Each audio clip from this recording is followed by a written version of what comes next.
اب میں آپ کو ذرا اس جو انسانوں میں سے انسان دشمنی کا جن کا سب سے بڑا رول ہے، میں ان کی 2000 سالہ تاریخ کا آپ کے سامنے نقشہ رکھنا چاہتا ہوں۔ ان 1400 سال کا تو میں نے صرف 4 آپ کو پوائنٹس بتائے۔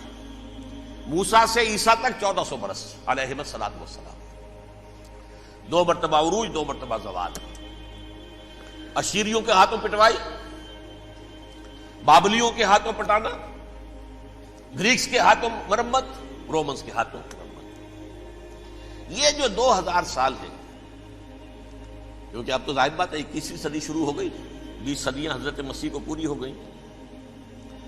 پہلی بات نوٹ کیجئے، حضرت مسیح کی پیدائش ہے سن 1 قبل مسیح۔ یہ نقطہ آپ نے کبھی سنا ہے یا نہیں؟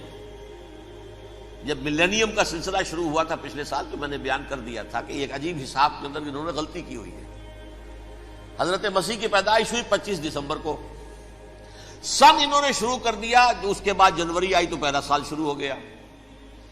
اگر جنوری سے پہلا سال شروع ہوا تو یہ 6 دن جو ہے تو اس کے پچھلے سال میں تھے، لہذا کہا جائے گا کہ Jesus Christ was born 1 year before Christ, BC۔ تو 1 قبل مسیح میں حضرت مسیح کی پیدائش ہوئی۔ یہ آخری اسرائیلی نبی اور رسول۔ یہودی علماء کی مخالفت، دشمنی، سولی پر چڑھوا دینا میں بیان کر چکا ہوں۔ سن 33 عیسوی میں، جبکہ حضرت مسیح کی عمر 33 برس تھی، اللہ تعالیٰ نے انہیں زندہ آسمان پر اٹھا لیا، لیکن یہودیوں نے اپنے خیال کے مطابق انہیں سولی پر چڑھوا دیا، ان کی موت واقع ہو گئی۔ اگرچہ اس کے بعد یہ اختلاف ہے ان میں، یہودی کہتے ہیں وہ سولی پر چڑھ گیا، ختم ہوا، مر گیا۔ عیسائی کہتے ہیں نہیں، انتقال ہوا ہے مسیح کا صلیب پر، لیکن پھر وہ دوبارہ زندہ ہو گئے ہیں۔ ان کی لاش ایک غار میں رکھ دی گئی تھی، وہاں ریزریکشن ہو گیا، ان کا باعث بعد الموت وہی ہو گیا، اور پھر انہیں اللہ نے زندہ آسمان پر اٹھا دیا۔ تو ہمارے اور عیسائیوں کے درمیان نوٹ کر لیجئے، یہ چیز مشترک ہے کہ حضرت مسیح آسمان پر زندہ اٹھائے گئے۔ فرق کیا ہے؟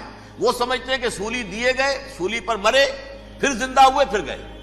ہم سمجھتے ہیں کہ نہیں، وما صلبوہ وما قتلوہ، انہوں نے نہ صلیب دے سکے انہیں اور نہ انہیں قتل کر سکے، بل رفع اللہ الیہ، اللہ نے اٹھا لیا۔ پھر ہمارا اور یہ اس کا عیسائیوں کا ایک اور اتفاق ہے، سیکنڈ کمنگ آف جیسس، حضرت مسیح دوبارہ آئیں گے۔ یہ عیسائیوں کا بھی عقیدہ ہے اور ہمارا بھی۔ بہرحال تو جیسا کہ میں نے عرض کیا کہ اس وقت یہ عذاب استیصال، عذاب اکبر کے مستحق ہو چکے تھے، لیکن اللہ نے ان کی مدت دراز کی ہے، لیکن ان پر دنیاوی عذاب کا ایک کوڑا جو ہے اللہ تعالیٰ کی طرف سے اسی وقت برسا۔ دنیاوی عذاب دنیا میں رہتے ہوئے ختم نہیں کیا۔ 37 برس بعد، حضرت مسیح کے رفع سماوی کے 37 برس بعد، سن 70 میں یہودیوں نے بغاوت کی رومیوں کے خلاف۔ رومی ٹائٹس جنرل تھا ایک، اس نے پھر جو حملہ کیا ہے، 1,33,000 یہودی ایک دن میں قتل کیا یروشلم میں، اور ہیکل سلیمانی گرا دیا۔ وہ ہیکل پہلے بھی گرا تھا، پہلے 1400 سال کے دوران میں بھی نبوکڈنیزر نے گرایا تھا، لیکن پھر اس کے 150 سال بعد انہوں نے دوبارہ بنا لیا تھا، اس لیے وہ اسے سیکنڈ ٹیمپل کہتے ہیں۔ پہلا ٹیمپل جو حضرت سلیمان نے بنایا تھا، نبوکڈنیزر نے گرا دیا 587 قبل مسیح میں، پھر دوبارہ انہوں نے 150 سال کے بعد بنا لیا۔ وہ اس تاریخ کا حصہ ہے، میں نے جس کے بارے میں آپ کو تفصیل نہیں بتائی۔ اس میں یہ ہوا سن 70 میں وہ گرا دیا گیا، وہ آج تک گرا پڑا ہوا ہے۔ نمبر 2، یہ کہہ دیا گیا کہ یہودیوں اس ارض فلسطین سے نکل جاؤ، تم یہاں نہیں رہ سکتے اب۔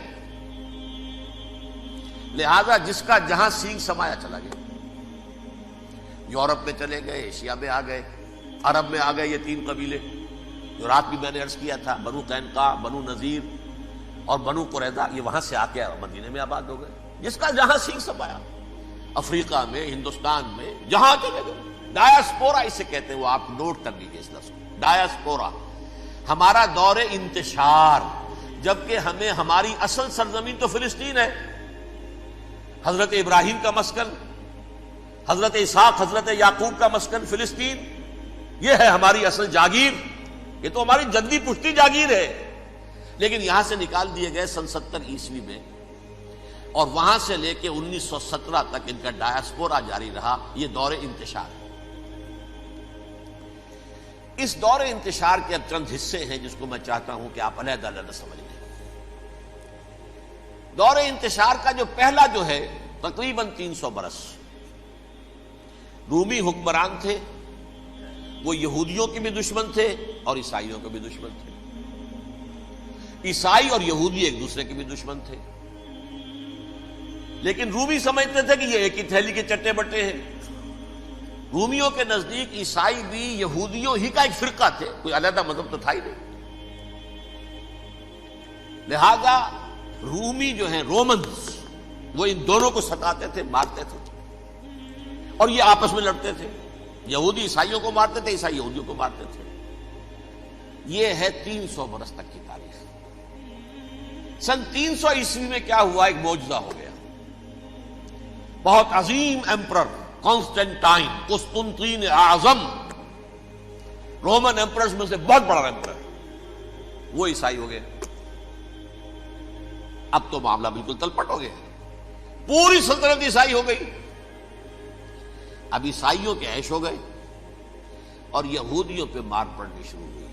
اب عیسائیوں کا آپ خود سوچئے کہ جنہیں وہ خدا بنا بیٹھے ہیں، خدا کا بیٹا قرار دے رہے ہیں، ان کے قاتل کون؟ یہودی بدماش۔ لہذا ان کی وہ پٹائی شروع ہوئی ہے یورپ میں، پوری رومن امپائر میں انہیں ذلیل کیا گیا، شہروں میں آمد بند، علیحدہ رہو، گھیٹوز کے اندر رہو۔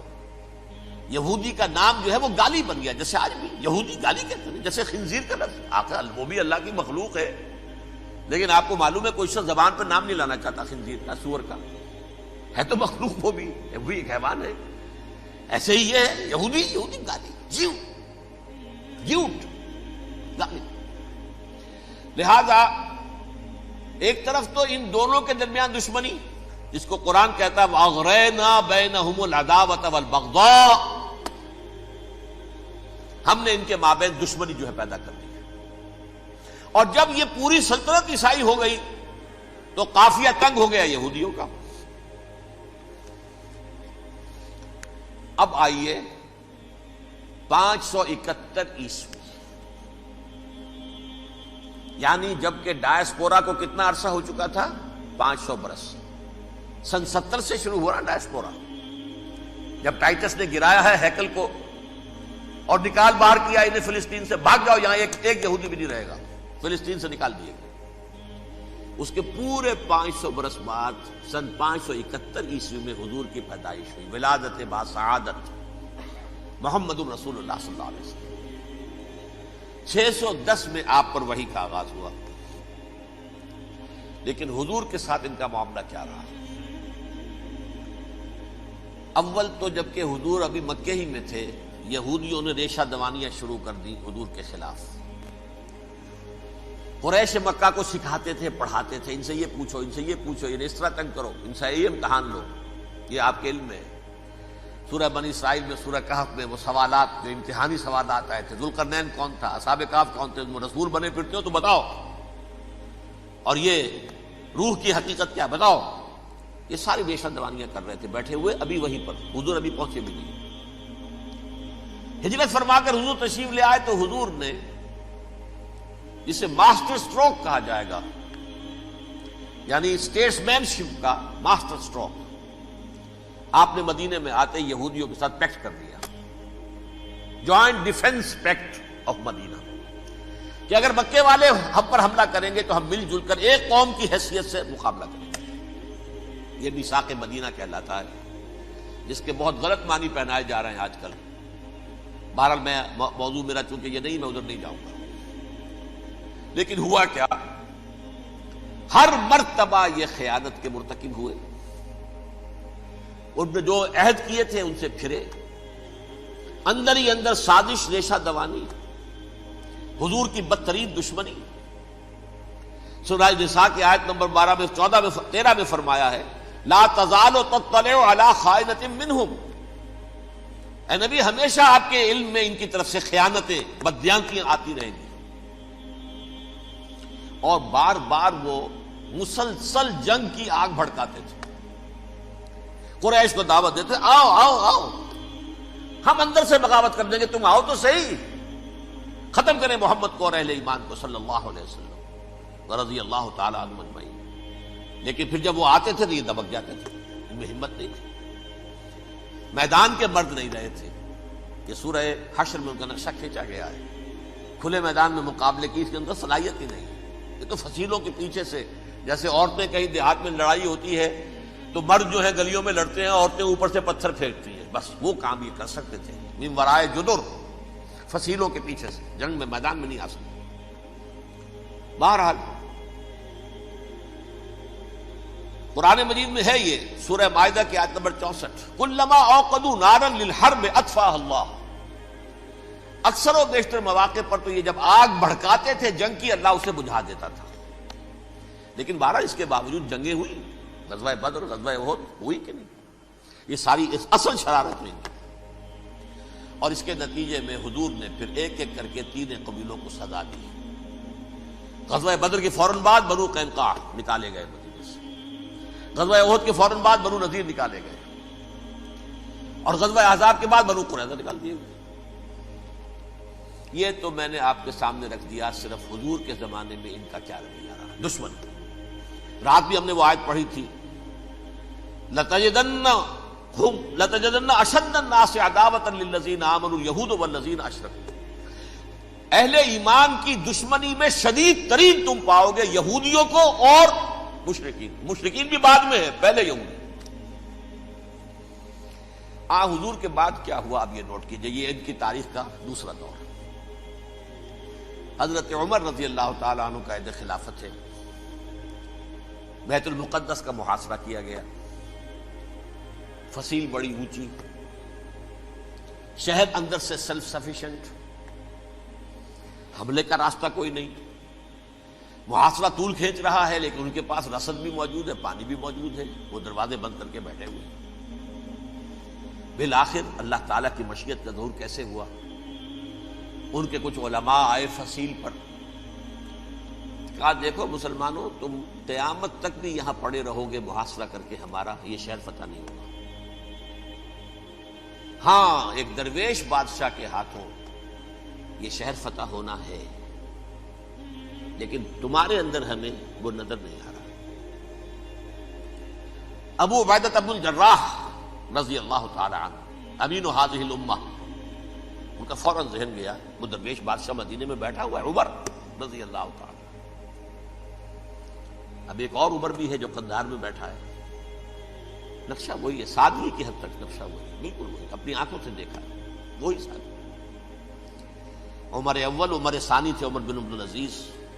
اب ایک اللہ کے فضل سے اللہ تعالیٰ ایدہ اللہ بنصرتہ، اللہ تعالیٰ ان کی نصرت فرمائے، دشمنوں کو ان کے مقابلے میں نیست و نابود کرے. انہوں نے ریکویسٹ بھیج دی کہ حضور تشریف لائیے، یہ شہر فتح ہو جائے گا.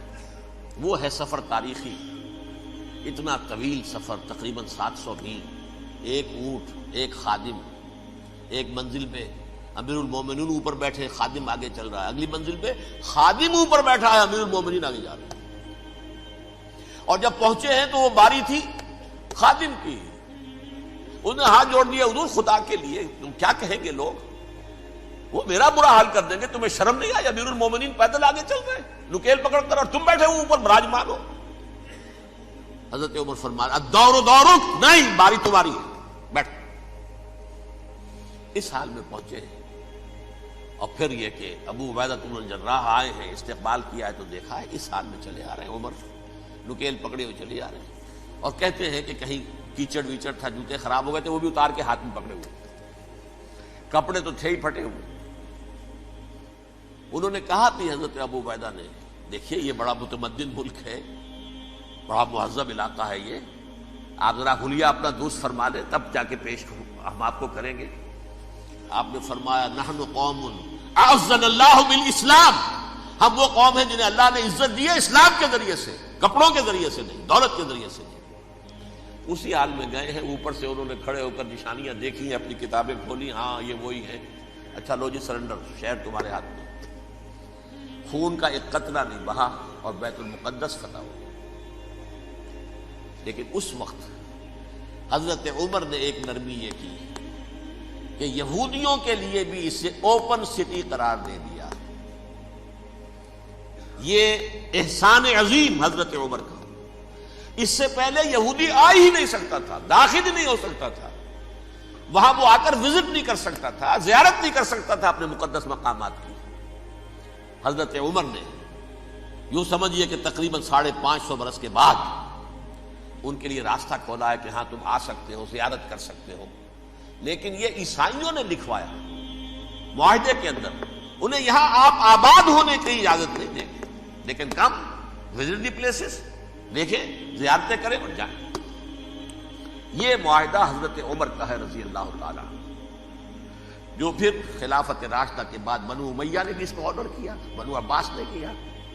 پھر جو ہمارے یہ ترکوں میں اندر خلافت آئی تو ترک خلفاء نے بھی اس معاہدے کی پوری پابندی کی۔ فلسطین میں آ سکتے ہیں یہودی صرف زائرین کی حیثیت سے، وہاں آباد نہیں ہو سکتے۔ اب آئیے اگلا دور آیا حضرت عثمان کا دور خلافت۔ یہ ہے وہ وقت کہ اب یہود نے امت مسلمہ کی پیٹھ میں چھرا گھونپا۔ وہ کیسے؟ ایک یہودی عبداللہ ابن سبا اسلام کا لبادہ اوڑھ کر آ گیا، معاشرے کا جائزہ لے لیا، ان میں بنو ہاشم اور بنو امیہ میں جو پرانی کشاکش تھی اس کے کچھ نہ کچھ جراثیم باقی ہیں، اگر ان کو ذرا بھڑکا دے تو مسلمانوں میں انتشار پیدا ہو جائے۔ کہا یہ عثمان کون ہے؟ یہ تو بنو امیہ میں سے ہے، یہ حق تو بنو ہاشم کا ہے، خلافت ان کے پاس ہونی چاہیے، محمد کے تو رشتہ دار وہ ہیں صلی اللہ علیہ وسلم۔ عوام الناس کے اندر بات پھیلنی شروع ہوئی۔ پھر ایک بڑی سازش کے انداز میں حضرت عثمان کے خلاف پروپیگنڈا، حضرت عثمان کے جو عاملین تھے، گورنر تھے، ان کے خلاف پروپیگنڈا، اور ایسی ہوشیاری کرتے تھے کہ کوفے میں کوفے کے حاکم کے خلاف کچھ نہیں کہنا، اجی مصر میں یہ ہو رہا ہے، اجی شام میں یہ ہو رہا ہے، اجی یہ جو عثمان ہے وہ یہ کر رہا ہے، یہ ظلم ہو رہا ہے، یہ لوٹ مار ہو رہی ہے، یہ خیانتیں ہو رہی ہیں۔ اب نہ تو اس زمانے میں مینز آف کمیونیکیشن، کیسے تصدیق کریں؟ افواہیں تو آپ آج کراچی کے اندر شروع ہو جائے تو پتہ نہیں چل سکتا کسی کو کہ کیا اس میں صداقت ہے، کیا جھوٹ ہے، اور بری بات جو ہے فطرت انسانی کی کمزوری ہے وہ فوراً قبول کرتا ہے، کسی کے بارے میں اچھی بات ماننے کو تیار نہیں ہوتا، لیکن بری بات تو فوراً تیار۔ بہرحال یہ فتنہ انہوں نے اٹھایا، حضرت علی کی الوہیت کا فتنہ اٹھایا، حضرت عثمان کے خلاف الفتنۃ الکبریٰ برپا کیا، حضرت عثمان شہید ہوئے۔ اس کے بعد 5 برس تک مسلمان ایک دوسرے کی گردنیں کاٹتے رہے، باہمی خانہ جنگی ہوئی، امت کو وہ زخم لگایا ہے جو آج تک جس سے خون رس رہا ہے۔ یہ شیعان عثمان اور شیعان علی تھے جو بعد میں پھر سنی اور شیعہ ہو، اور آج تک فتنہ کس نے جگایا؟ ایک عبداللہ ابن سبا یہودی اور اس کے کارندے، شیطان کا ایجنٹ، اور انسانوں میں سے بھی اس کے جو بھی حواریین تھے اور شیطانوں کے اندر سے بھی تھے، انہوں نے بھی اس آگ کو بھڑکایا۔ یہ آپ سوچ لیجئے کہ یہ کس نے وہ زخم لگایا؟ یہودی۔ اگلا دور آیا، خلافت راشدہ ختم ہوئی، بنو امیہ کا بھی دور کافی گزر گیا۔ طارق ابن زیاد 712 عیسوی میں حملہ کرتے ہیں اسپین پر۔ اسپین اس وقت عیسائیت کا بہت بڑا گڑھ، بڑے کٹر ترین عیسائی جو ہے وہ اسپین میں تھے، لہذا یہودیوں کی وہاں بہت پٹائی ہوتی تھی، یہ میں بتا چکا ہوں، دشمنی تھی، یہ تو چلی آ رہی تھی عیسائیوں کے ہاتھوں یہودیوں کی، وہ تو سن 300 عیسوی سے ایمپرر کانسٹنٹائن کے بعد سے شروع ہو گئی تھی۔ اس حوالے سے یہودیوں نے اس وقت چالاکی یہ برتی، کچھ راستے واسطے بتائے، کچھ مدد کی طارق ابن زیاد کی۔ طارق ابن زیاد نے انہیں اپنا محسن سمجھا، ہسپانیہ فتح ہو گیا تو یہودی چونکہ محسنین کی فہرست میں آ چکے تھے، انہیں بہت اقتدار نصیب ہوا، بڑی سپورٹ مسلمانوں نے دی۔ ان کے بڑے بڑے علماء جو ہیں اسی دور کے اندر پیدا ہوئے، بڑے بڑے تھنکرز ان کے اسی دور میں پیدا ہوئے۔ بن گوریون جو کہ ایک وزیر اعظم تھا اسرائیل کا، اس نے یہ لکھا ہے اپنی کتاب میں، Muslim Spain was the golden era of our diaspora. وہ ڈائسپورا جو 70 عیسوی سے شروع ہوا تھا اور 1917 عیسوی تک جاری رہا ہے، اس میں سے گولڈن ایرا ہمارا جو تھا وہ مسلم اسپین تھا۔ ہسپانیہ میں بیٹھ کر ہم عیش کیے، لیکن وہاں سے انہوں نے اور جو کچھ کیا، یہ تو داستان کے تو بہت سے گوشے ہیں، لیکن میں جس اسٹریٹ لائن میں چل رہا ہوں اس کے اعتبار سے ایک بات سمجھ لیں، وہاں بیٹھ کر انہوں نے اب عیسائیت کی پیٹھ میں چھرا گھونپا، پروٹیسٹنٹ مذہب پیدا کیا، تقسیم کر دیا، جیسے شیعہ سنی کی تقسیم، عبداللہ ابن سبا، رومن کیتھولک اور پروٹیسٹنٹ کی تقسیم، یہودی علماء۔ ہوتا کیا تھا، ہسپانیہ کی یونیورسٹیاں ہیں، کارڈووا میں ہے، ٹولیڈو میں ہے، گریناڈا میں ہے، غرناطہ، قرطبہ، تولیتلا، اور وہاں آتے تھے لوگ، فرانس سے چلے آ رہے ہیں نوجوان پڑھنے کے لیے، جرمنی سے چلے آ رہے ہیں، اٹلی سے چلے آ رہے ہیں، 3 ہی ملک قریب ترین پڑھتے ہیں سینٹرل جو یورپ کے ہیں۔ یہاں پر جو ہے وہ اسلام جو نور پھیلا رہا تھا اس سے بھی مستفیض ہوئے، جہالت کے جو ہے پردے ان کے وہ چھٹے، اس کے ساتھ ہی وہ یہودی وہاں ان کے اندر جو جراثیم داخل کر رہے تھے وہ اس عیسائیت کے خلاف بغاوت تھی، جو اس وقت دنیا میں عیسائیت اس وقت تھی، پوپ کا راج تھا دنیا میں اس وقت۔ یورپ میں جو عیسائیت تھی اس میں ایک طرف بادشاہ تھے، لیکن بادشاہوں کی حیثیت وہاں پر یوں سمجھ لیجئے کٹ پتلیوں کی تھی، اصل قوت پوپ کے ہاتھ میں تھی۔ اور پوپ کو انہوں نے جیسے قرآن نے کہا اتخذوا احبارهم ورهبانهم اربابا من دون اللہ، کیونکہ سینٹ پال نے شریعت موسوی ساقط کر دی تھی تو اب شریعت تھی ہی نہیں، پوپ کو اختیار تھا جس چیز کو چاہے حلال قرار دے دے، جس چیز کو چاہے حرام قرار دے دے۔ اتخذوا احبارهم ورهبانهم اربابا من دون اللہ۔ انہوں نے کہا صاحب یہ پوپ کس بلا کا نام ہے، یہ بھی انسان ہے، بات تو ٹھیک تھی نا، اصل حیثیت تو کتاب کی ہونی چاہیے، ڈیوائن بک، دی ریویلڈ اسکرپچر، لہذا یہ کتاب ہر شخص پڑھ سکتا ہے، کوئی پوپ کے باپ کو جو ہے کوئی اس کے لیے پروپرائٹری رائٹس تو نہیں ہے کہ صرف پوپ پڑھ سکتا ہے یا پادری پڑھ سکتے ہیں، ہم بھی پڑھ سکتے ہیں، ہم بھی سمجھ سکتے ہیں۔ یہ باتیں تھی کہ جن کو بڑھا چڑھا کر بیان کر کے اور پوپ کا اقتدار ختم کرا دیا اور توجہ مرکوز کر دی بائبل کی طرف۔ اب بائبل میں بڑا حصہ تو اولڈ ٹیسٹامنٹ کا ہے، نتیجہ کیا ہوا، یہود کی عظمت پروٹیسٹنٹس کے نزدیک مسلم ہو گئی۔ اصل قوم تو یہ ہے، وہ دشمنی بدلی کہ نہیں بدلی، موسیٰ کے امتی یہ ہے، تورات موسیٰ کو دی گئی، ابراہیم کی نسل یہ ہے، لہذا وہ جو دشمنی تھی، جو عداوت تھی کہ ہمارے خدا کو سوری چڑھانے والے ہیں یہ بدماش، اس کا ازالہ ہوا اس پروٹیسٹنٹ مذہب کے نتیجے میں۔ یہ میں اب آپ کو بتاتا ہوں کہ ایک نتیجہ وہ نکلا ہے جسے برٹرنڈ رسل نے بیان کیا ہے، اس کی کتاب ہے ان پریز آف آئیڈلنس، صفحہ 108۔ وہ لکھتا ہے the Christians retaining the Judaic belief in special revelation added to it the Roman desire for worldwide domination and the Greek taste for metaphysical subtleties. The combination produced the most fiercely persecuting religion that the world has yet known. یہ 3 چیزیں آ کر عیسائیت میں مل گئی۔ ایک تو جب یہ اولڈ ٹیسٹامنٹ جو ہے وہ ان کے ہاتھ میں آ گئی، اور اس کے میں کچھ آپ کو بتا دیتا ہوں کہ اولڈ ٹیسٹامنٹ کی تعلیمات، کیونکہ یہ اولڈ ٹیسٹامنٹ جو ہے یہ محرف تھی، اصل تورات تو گم ہو گئی تھی 587 قبل مسیح میں، جب پہلی مرتبہ ہیکل جو ہے تباہ ہوا ہے، اس وقت ختم ہو گئی تھی۔ اس کے کوئی 150 سال کے بعد انہوں نے یادداشتوں سے مرتب کر کے لکھی ہے، اب اس میں ان کے اپنے خیالات، اپنے امانی، اپنی توجیحات وہ شامل ہو گئی۔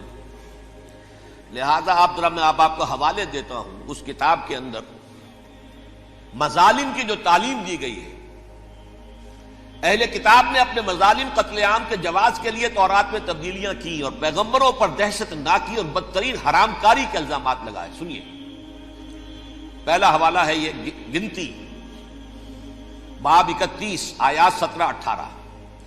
اس لیے ان بچوں میں جتنے لڑکے ہیں سب کو مار ڈالو، اور جتنی عورتیں مرد کا منہ دیکھ چکی ہیں ان کو بھی قتل کر ڈالو، لیکن ان لڑکیوں کو جو مرد سے واقف نہیں اور اچھوتی ہیں اپنے لیے زندہ رکھو.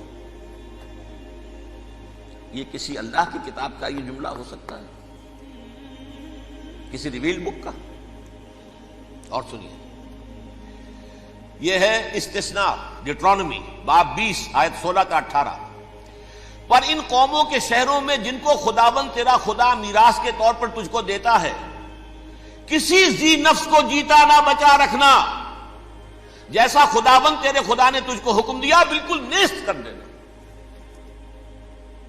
مرد، عورتیں، بچے، بوڑھے سب ختم. یہ کتاب مقدس ہے. اور سنیے، سموئیل باب 27 آیت نمبر 9. اور داؤد نے اس سرزمین کو تباہ کر ڈالا اور عورت مرد کسی کو جیتا نہ چھوڑا. نمبر 4، ان سب آباد شہروں کو ماں، عورتوں اور بچوں کے بالکل نابود کر ڈالا. کتاب استثناء باب 3 آیت 6. یہ ہے جو کہہ رہا ہے برٹرنڈ رسل، کرسچینٹی میں آ کر اب یہ 3 چیزیں شامل ہو گئی. ایک تو یہ باربیرین یہ تعلیم جو ہے، اور یہ مذہب کے نام پہ تعلیم، یہ کتاب مقدس کی تعلیم. نمبر 2، رومنز کے اندر جو ایک تمنا تھی ورلڈ ڈومینیشن کی، وہ عیسائیت کے اندر آ گئی. اس لیے کہ پوری رومن امپائر جو ہے عیسائی ہو گئی، تو اسے وراثت کے اندر ورلڈ ڈومینیشن کی جو ایک تمنا تھی وہ مل گئی. اور پھر یہ کہ انہوں نے جو توہمات تھے یونانیوں کے، ان کو بھی اپنے ہاں مختلف شکلوں کے اندر جمع کر لیا. ان 3 چیزوں کا the combination produced the most fiercely persecuting religion that the world has yet known. اس کے نتیجے میں دنیا میں تاریخ انسانیت کے اندر جو بدترین خونخوار ترین مذہب ہو سکتا ہے وہ شکل عیسائیت نے اختیار کی. اور اس کا مظہر عتم کیا تھا؟ نوٹ کیجیے، صلیبی جنگیں. ایک بات ٹائم ٹیبل کے اعتبار سے نوٹ کر لیجئے گا. فرسٹ ملینیم ختم ہوا، سیکنڈ شروع ہوا. ان کے 1000 سال ختم ہوئے تو 11ویں صدی میں سیکنڈ ملینیم شروع ہوا، تو پہلی صلیبی جنگیں ہوئی. لاکھوں مسلمان قتل کیے. صرف یروشلم کے اندر اتنا خون بہایا ہے کہ خود ان کے ہسٹورینز لکھتے ہیں کہ جب ان صلیبیوں نے جب گھوڑوں کے ساتھ وہ چل رہے تھے گلیوں میں، تو ان کے گھوڑوں کے گھٹنوں تک خون کی ندی بہ رہی تھی. جہاں سے گزرے ختم کرتے چلے گئے، آبادیاں کی آبادیاں ختم کر. اگرچہ اس کروسیڈ میں گیہوں کے ساتھ گھن بھی پیسا، یہودی بھی بہت مارے گئے. یہ فرانس سے، جرمنی سے جب یہ کروسیڈرز آ رہے تھے، 3000 میل کا سفر طے کر کے آئے تھے. سوچئے تو صحیح. اربن ثانی پوپ جو تھا، آگ لگا دی تھی اس نے پورے یورپ کے اندر. شرم سے ڈوب مرو، تمہارے مقدس علاقے مسلمانوں کے ہاتھ میں. انفیڈلز، یہ کافر، یہ مرتد، یہ ملحد. مسیح جہاں پیدا ہوا، مسیح کو جہاں سولی دی گئی، وہ کہاں ہے؟ ان کے ہاتھ میں. وہ آگ لگائی ہے، 3000 میل کا فاصلہ طے کر کے یہ لوگ قومیں آئی ہیں، اور جو تباہی مچائی ہے. تاریخ انسانی میں ایسی بربریت کی کوئی مثال. اور یہ ان کے اپنے ہسٹورینز لکھتے ہیں. شرم کے مارے ایسے محسوس ہوتا ہے جیسے ان کی گردنیں جھکی جا رہی ہیں.